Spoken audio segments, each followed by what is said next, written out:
بہار اور چندرا بابو نائیڈو، میں ان کو دعوت دوں اور وہ جمعیت علماء ہند کی دعوت کو قبول کریں۔ مسلمانوں کے جذبات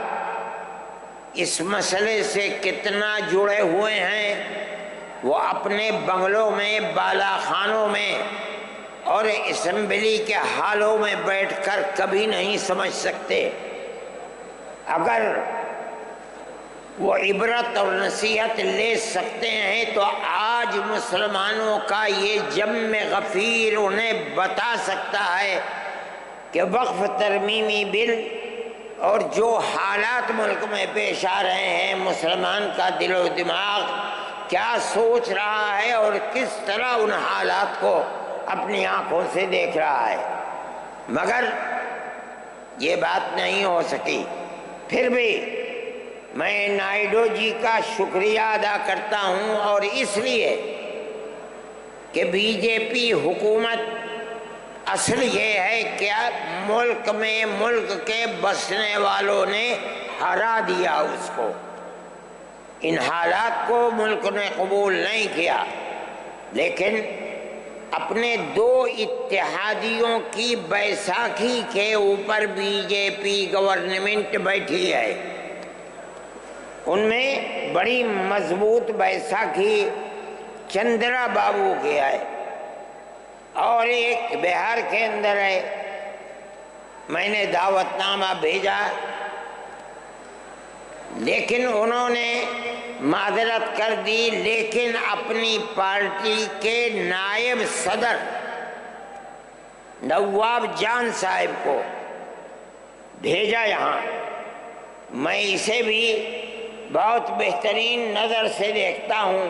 میں یہ سمجھتا ہوں کہ مسلمانوں کے جذبات جو ادھر سے لے کر ادھر تک، یہ جم غفیر اپنے دل کی آواز گویا کہ دل کو نکال کر دکھلا رہا ہے،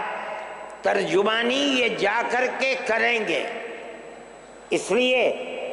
کہ جب تک ہمارا ماننا یہ ہے کہ اگر کوئی آگ لگتی ہے مسلمانوں کے جذبات پر، اگر وقف ترمیمی بل پر آگ لگتی ہے، تو جو بیساکھی جس پر ملک چل رہا ہے اس کی ذمہ داری اتنی ہی اس پر بھی پڑے گی جتنی ذمہ داری مرکز میں بیٹھی ہوئی طاقت پر پڑے گی۔ یہ بیٹھے ہوئے ہیں، میں ان کی تشریف آوری پر شکریہ ادا کرتا ہوں، اور میں یہ سمجھتا ہوں کہ مسلمان کے یہ جذبات وہاں تک پہنچیں گے، اور جمعیت علماء نے یہ وہاں کی جمعیت کے ذمہ دار بیٹھے ہوئے ہیں۔ ہم نے طے کیا ہے کہ ہم اس مہینے کے آخر میں یا دسمبر کے شروع میں، کیا تاریخ ہے، 1 دسمبر یا 15 دسمبر کو